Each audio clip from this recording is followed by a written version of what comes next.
আসসালামু আলাইকুম। আপনারা সবাই কেমন আছেন? সবাইকে এসএস লাইফস্টাইল চ্যানেলে স্বাগতম। সবাই আমার পাশে থাকবেন, আমার নতুন ব্লগ চ্যানেল। আজকে আমি একটা মাছ রান্না দেখাচ্ছি, সিম্পল বাসায় রান্না করার জন্য রেডি করছি, সেটাই আপনাদের সঙ্গে শেয়ার করলাম।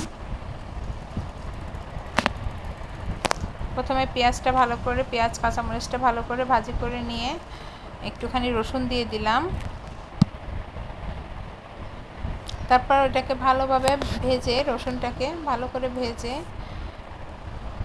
তারপরে একটুখানি পানি দিয়ে দেব। পানি দিয়ে এটা ভালো করে পেঁয়াজ রসুনটা ভালো করে কষাতে হবে। এবার এক এক করে সব ধরনের মশলা, হলুদের গুঁড়া, মরিচের গুঁড়া, ধনিয়ার গুঁড়া, লবণ, জিরার গুঁড়া সব কিছু দিয়ে মশলাটাকে খুব সুন্দর করে কষাতে হবে।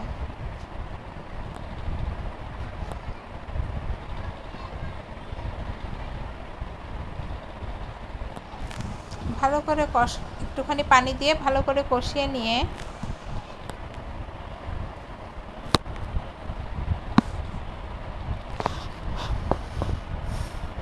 এখানে আমি লাল মাছের পেটের যে চর্বিগুলো হয় ওইটা দিয়ে আলু ভাজি করব। এই জন্য মশলাটা কষায় নিচ্ছি ভালো করে।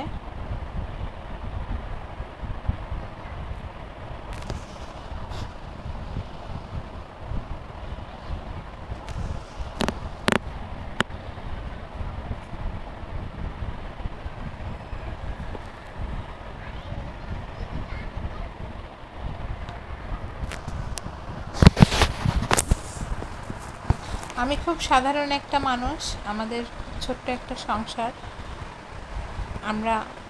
আমাদের ছোট্ট সংসারে ছোট্ট একটা রাজকন্যা রয়েছে।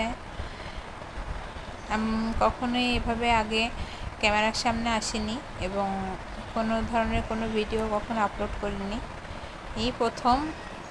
যাই হোক, চেষ্টা করছি, দেখি আস্তে আস্তে ভালো পারবো হয়তো।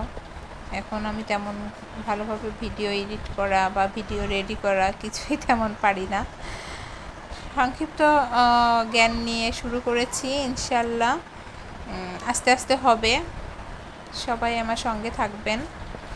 এবার আমি মাছের তেলগুলোকে খুব সুন্দর করে কষিয়ে নিচ্ছি। কষিয়ে নিয়ে আলু দিয়ে দিলাম। কুচি করে রাখা আলুগুলা তেলের সাথে ভালো করে ভাজি করে নিয়ে সামান্য একটু পানি দিয়ে ঢেকে দিলেই আমার তরকারিটা রেডি হয়ে যায়। সকালবেলায় মামনিকে নিয়ে আমি স্কুলে যাই। স্কুল থেকে এসে ওকে নিয়ে এসে তাড়াহুড়ো করে সংসারের যত কাজগুলো সব কমপ্লিট করি এবং তার মধ্যে দিয়ে ছোট ছোট ভিডিওগুলো করার চেষ্টা করছি। ইনশাআল্লাহ সবাই দোয়া রাখবেন।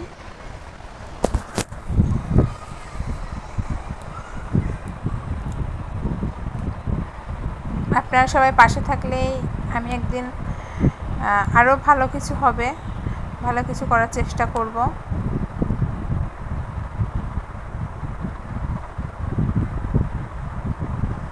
আসসালামু আলাইকুম।